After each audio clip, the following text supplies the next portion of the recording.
Hello दोस्तों, कैसे हो आप सब। नए वीडियो पे स्वागत करता हूँ आपका। फिर से स्वागत है बॉस इन स्कूल मानवा के नए चैप्टर में। तो कहानी की शुरुआत में हमें काउंसलिंग रूम दिखाया जाता है, जहाँ जिम ट्रेनर कहता है ब्रुक चैंग को कि मैंने सुना है कि तुम एक नेशनल टीम में हो। लेकिन ब्रुक कुछ नहीं बोलता, वो शांत रहता है। जिम ट्रेनर भी, तो तुम खुश क्यों नहीं हो? मुझे लगता है कि तुम्हें ये चाहिए था।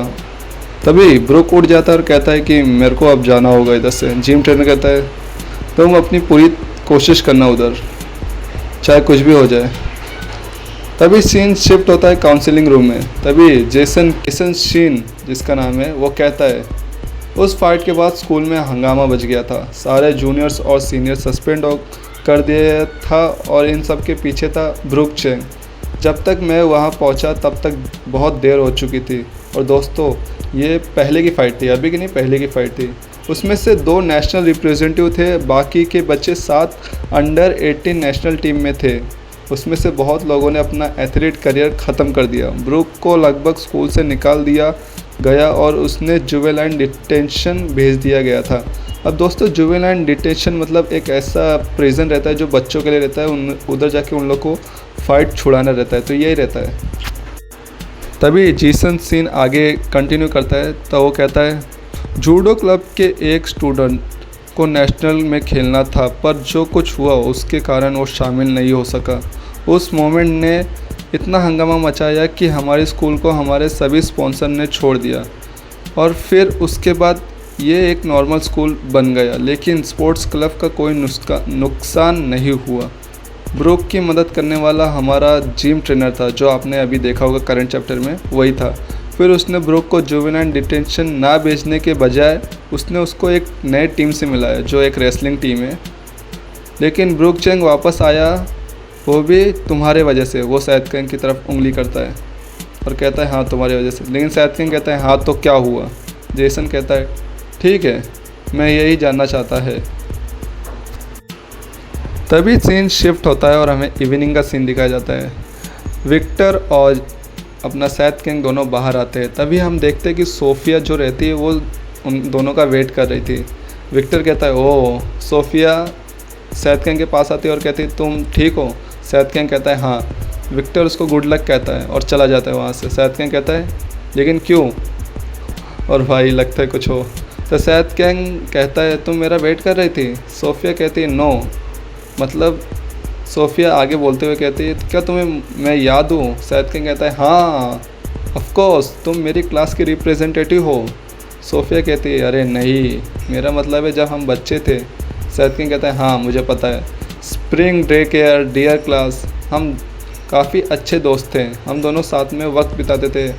हम उस टाइम काफ़ी क्लोज थे। हम घर घर भी खेलते थे। सोफिया कहती है हाँ तुम्हें याद है। सैद किंग कहता है चिंता मत करो, I won't tell anyone you kiss me. देख रहे हो क्या बोल रहा है बंदा? क्योंकि हम उस टाइम बच्चे थे तो ये सब होता है। सोफिया कहती है हाँ सही कहा तुमने। सैद किंग कहता है तो तुम क्या मेरा वेट कर रही थी ये सब पूछने के लिए? तभी वहाँ काउंसिल मेंबर आने लगते हैं। तभी सोफिया कहती है नहीं, मैंने कब कहा कि मैं तुम्हारा वेट कर रही थी। तभी वो जेसन किम के पास चली जाती है और उसके साथ जाने लगती है। सैद किंग कहता है अच्छा तो, और वो भी इधर से जाने लगता है। तभी सैद किंग अपने कार के पास जाता है जहां उसका ड्राइवर सो रहा था और उसका ड्राइवर सोते हुए कहता है वेलकम बैक बॉस। तभी सैद किंग कहता है अरे यार तुम हमेशा सोते ही क्यों रहते हो? तभी ड्राइवर रोते हुए सॉरी कहता है और कहता है क्या आप अपने मदर के कैफ़े में वापस जाना चाहते हो? तो सैद किंग कहता है नहीं, इस बार मैं अपने कंपनी जाना चाहता हूँ, तो चलो सीधा ले लो।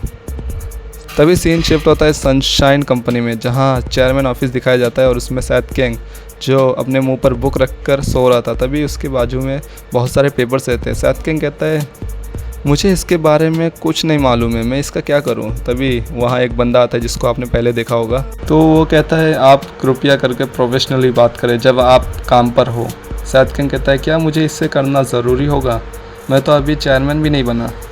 वो बंदा कहता है कि सनशाइन कंपनी आपके फादर के खून और पसीने की मेहनत का नतीजा है और तभी तुम उस फैमिली के इकलौते वारिस हो, इसलिए ये सब तुम्हें मिलना चाहिए। सैद किंग कहता है लेकिन मैं तो अभी 17 साल का हूँ, इसके बारे में मुझे कुछ मालूम नहीं है। वो बंदा कहता है चेयरमैन, सनशाइन कंपनी कोई एवरेज कॉरपोरेशन नहीं है। सनशाइन एक रूट है जो उससे में शामिल है जिसे लोग गैंग कहते हैं। हम बाहर से ही वैध देखते हैं। वैध का मतलब दोस्तों इलीगल बिजनेस, जो इलीगल नहीं लीगल बिजनेस जो आप रहते हो, जैसे कि लीजर्स, फाइनेंस, कंस्ट्रक्शन, स्पोर्ट्स। वो कहता है बंदा कि होटल्स और फ्रेंचाइज तक हमारी कंपनी के काउंटलेस बिजनेस रन करती है, लेकिन ये सब स्टार्ट हुआ अंडरवर्ल्ड से। सैथ कैंग चुप रहता है। तभी वो बंदा कहता है जैसे आपने कहा आपको चेयरमैन की पोस्ट संभालने में 2 साल वेट करना होगा क्योंकि आप अभी 17 साल के हो, फिर आपको हम आपके आधिकारिकता पर तैयारी कर सकते हैं। आपके अधिकारी मतलब आपको चेयरमैन बनाने की तैयारी कर सकते हैं। इससे हमें कोई फ़र्क नहीं पड़ता। मतलब समझ रहे हो, बंदे को कोई फ़र्क नहीं पड़ता। तुम हमारे बॉस के इकलौते बेटे हो जिसे सभी मेंबर ने पहले ही से एक्सेप्ट कर लिया है। कोई भी आपको मना नहीं कर सकता। तभी उस बंदे को कॉल आता है और वो बंदा कहता है क्या हुआ। तभी कॉल पर एक बंदा बोलता है बॉस, बुशान के लोग आए हैं। तभी एंट्री होती है बुशान के लोग की। तभी वो बंदा कहता है तुम्हारे मन में क्या ख्याल चल रहा है। तभी जो बुशान से लोग आए थे वो कहते हैं क्या मुझे ये यहाँ आने की परमिशन नहीं है। तभी वो बंदा का हमें इंट्रोडक्शन दिखाया जाता है। वो एक सनशाइन ग्रुप बुशान ब्रांच का चीफ डायरेक्ट पाइक रहता है, डायरेक्ट पैक। वो बंदा कहता है तो क्या ये गद्दारी है। तभी डायरेक्ट कहता है क्या गद्दारी, बकवास है। डायरेक्ट कहता है क्या सब पागल हो गए, मुझे पता है वो बॉस का बेटा है, लेकिन वो लड़का जो एक बिगड़ेल बच्चा है उसे हम कंपनी का हेड बना रहे। तभी जो सैथ कैंग का असिस्टेंट रहता है, मैं उसको असिस्टेंट नहीं बोलूँगा, वो कहता है क्या तुम मरना चाहते हो। तभी सैथ कैंग उसको पीछे करता है और बोलता है काफ़ी समय हो गए डायरेक्ट बैक मिले हुए तुमसे, अब आपकी नाक कैसी है। डायरेक्ट बैक के नाक में चोट लगी है। डायरेक्ट बैक कहता है उस समय मैंने लापरवाही की थी पर अब नहीं। सैथ कैंग कहता है अच्छा तो क्या आप यहाँ रीमैच करने आए हो। तो दोस्तों इनका पहले मैच हुआ है पर हमें दिखाया नहीं गया है। सैथ कैंग कहता है तो ये परफेक्ट टाइमिंग है और इसकी वजह मैं हूँ, तो चलो शुरू करते हैं। सैथ कैंग तभी जंप करता है बेंच पर, मतलब वो टेबल पर जंप करता है और एक किक मारने वाला होता है और कहता है आज मेरा मूड बहुत ख़राब है। डायरेक्ट पैक शॉक होता है और सैथ कैंग एक किक मारता है सीधा मुंह पर। लेकिन तभी ये चैप्टर इधर ही एंड होता है। और दोस्तों कैसा लगा आपको चैप्टर।